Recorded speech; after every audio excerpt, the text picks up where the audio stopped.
What was your best fight? Or your two best fights? It's a tough one to call. You need two guys to make a fight. Even if my best fight in terms of the audience that the audience can appreciate, I guess it could be my fight one, maybe one with Thiago Alves or John Fitch. In terms of Okay. entertainment, it was very entertainment fight. He went back and forth. More on my side than the other guy's side, but it was, I think, for the audience, one of the good fights, a good display of skills. BJ Penn, my second fight with BJ Penn too was good. It's hard to say. Well, you when in your fight with Josh Koscheck, I mean, that was you stood, if I remember correctly, you stood the entire fight. That entire fight was more your stand up. We didn't see a lot of that single or double leg takedown or that strong ground game that you got. You showed your skills, and I thought that one was pretty impressive, the way you handled that. Even though Josh Koscheck went into that as pretty much a villain, but I was impressed with that part of your game because I had never seen that part of your game, and I don't get to watch fights a lot, or never did I get to watch them a lot, but that one in particular. And then when you say about Thiago Alves, I do remember that one. John Fitch, I do remember. I think it was UFC 58 when you defeated BJ Penn. And then you were supposed to be set up for BJ Penn at the time was the number one contender, and then you were set up to fight Matt Hughes, but you got a groin injury, and then I think they put BJ Penn in that fight, which at the time you had a groin injury, and it seemed like kind of the worst thing, but it was as if the stars were aligned because that actually set up you getting a title fight. Exactly. Sometimes the bad things, unfortunate things happen to you. It seems very bad at the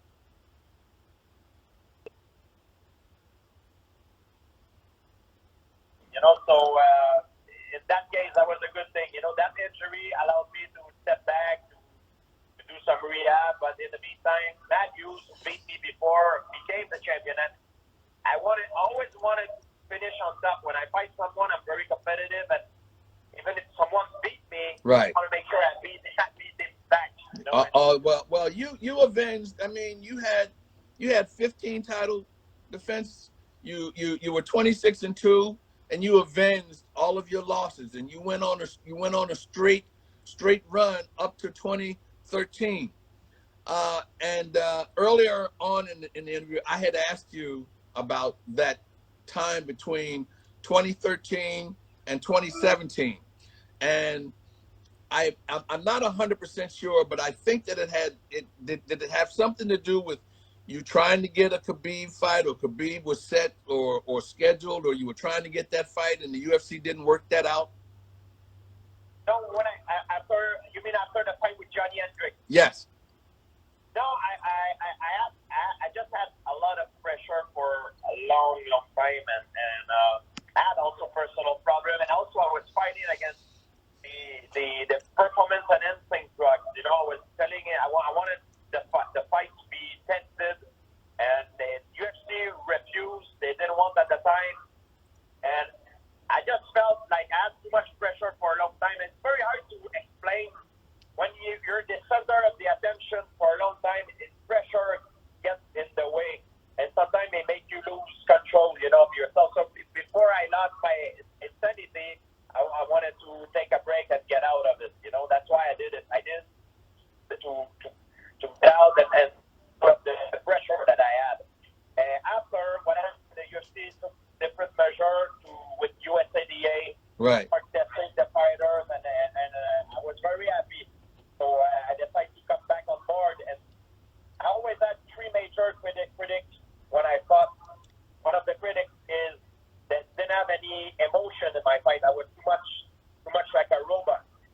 other one was I never went up a weight class and fight the champion of the higher weight class. And the other critic is that I was not a finisher. You know, I was not taking enough risks. But when I came back, I thought it was a good idea to address the three major critics that I had through my career. You know, that's why John Danaher told me. And I thought it was a great idea. So Michael Bisping was the champion at the time. Yes. And I saw the perfect opportunity because Michael Bisping is someone who trash talk a lot, you know, and he makes the fight very emotional, you know, and he's coming forward. He's not the kind of guy that's never going to give up. So I saw the opportunity. I said to myself, you know what, let's go out. Let's do it at 185, and that's how I came back. That's how the idea came from. Was Khabib ever in that equation at that time? At that time. Okay. At that time. And I know that when you came back to fight Bisping, you came back up another weight class. Was that difficult for you, or because of your time off, had you settled into that kind of a weight, that walking around weight? So I made a mistake when I fought Michael Bisping. I think I should just have stayed at 185 pounds, like I am right now, like I always did. I made the mistake because I thought that if I'm fighting a bigger guy in a heavier weight class, I should try to get heavy. Right. Because the weight, you know, it's physique. A heavier guy got more power behind his punch, and when you clinch, you have more weight. But that was a mistake. I was following a very strict regime. I was eating like 5 to 6 times a day, and I got myself sick. And with that stress and overfeeding myself, I think I developed what is called ulcer colitis, and I got sick because of it. It was a very bad idea. If I could have gone back behind with a time machine, I would just have stayed the regular weight that I am. I got you. And is that when you acquired colitis and you got sick? Because I know that's a horrible thing to have. I have colitis, so I know what that is. Yeah, it's a very hard one, but I got through it. And you know how I got through it? If people have colitis and listen to this, I think that it could help them. I got through it I got my symptoms reduced to a point that I don't even have any symptom right now. Really? Yeah, a few months went by and I cleared all my symptoms. I started doing intermittent fasting. And I started eating also fermented food, because fermented food, it creates good bacteria in your gut. And intermittent fasting, what it does, it gives your a break of your system. Right. Those two mixed together is a good thing to beat colitis. Yeah, but that colitis is horrible stuff, baby, and I know that. Which is worse for you? Training, weight cut, fight week, or fight night? Which one of those mentally is worse for you, and physically? The fight, I never liked the fight. Is the worst mentally is the fight. I never liked the fight. I like the privilege that being a fighter gives you, but I never enjoyed once stepping in the octagon and fight against another guy. Say that again. Yeah, the fear of failure is unbearable. The stress, that's what got me sick as well, and that's why also I took a break for when a few years before. It's unbearable, and for me, I put a lot of stress on my shoulder because that's how I perform at my best. But I never enjoyed fighting in my life. I enjoyed the winning. I enjoyed everything that comes with it. Right. I don't like the fighting.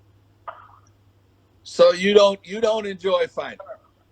Never enjoyed it. And if I can explain it to you, the best I could is everybody has a different job.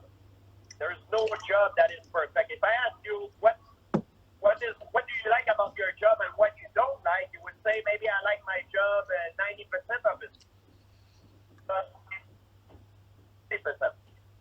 In my job, I was fighting maybe 2 to 3 times a year, sometimes 1 time a year. So there's 365 days in a year. Put that in a statistic.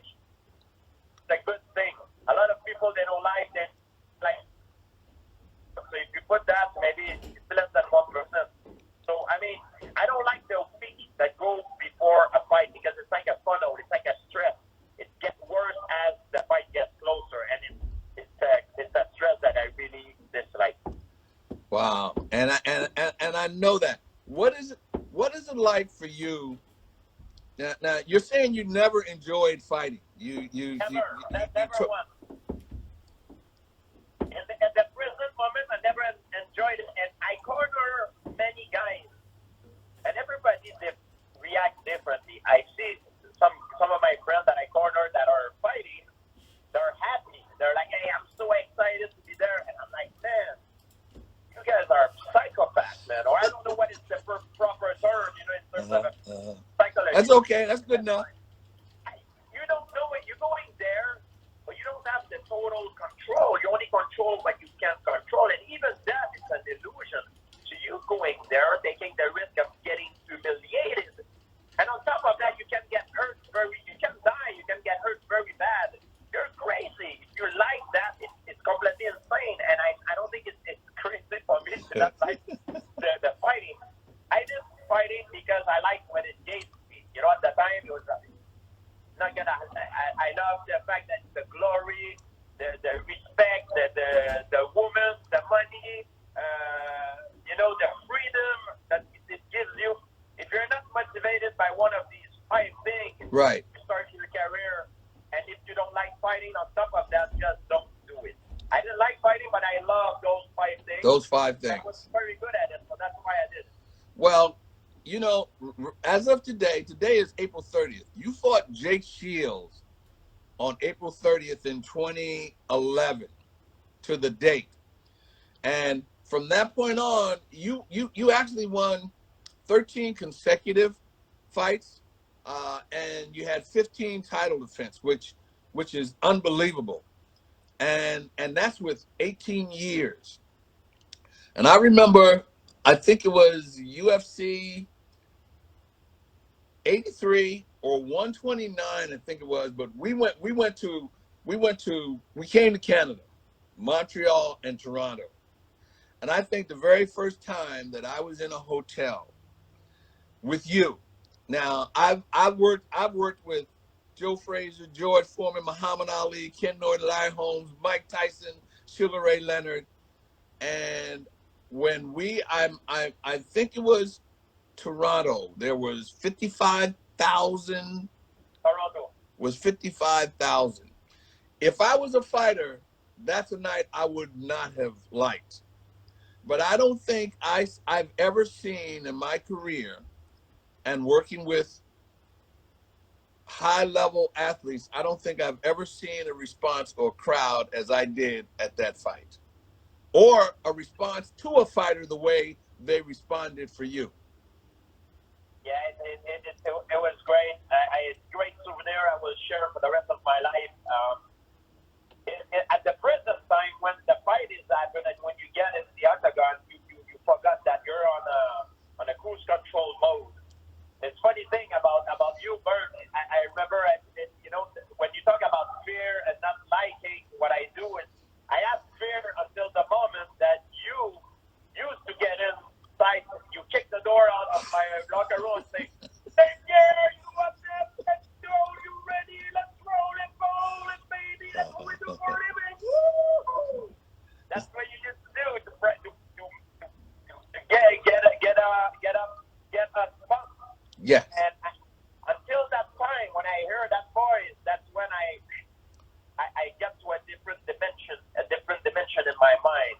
So all the fear that I have is gone, and now I'm going into a cruise control mode. I'm not even thinking of what I'm gonna do. I'm just doing it, like cruise control. But I don't enjoy this. You know what I mean? And even before that time, I would say the waiting part is the worst. The waiting is terrible. The worst is, I would say, before you got into the locker room, when you used to come and get us, that was the worst. But once you come and let's go, baby, now all that is gone, and it's not about subjectivity.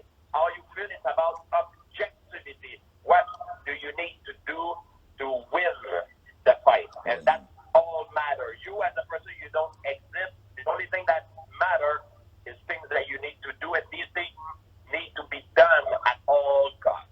That's how I used to see it.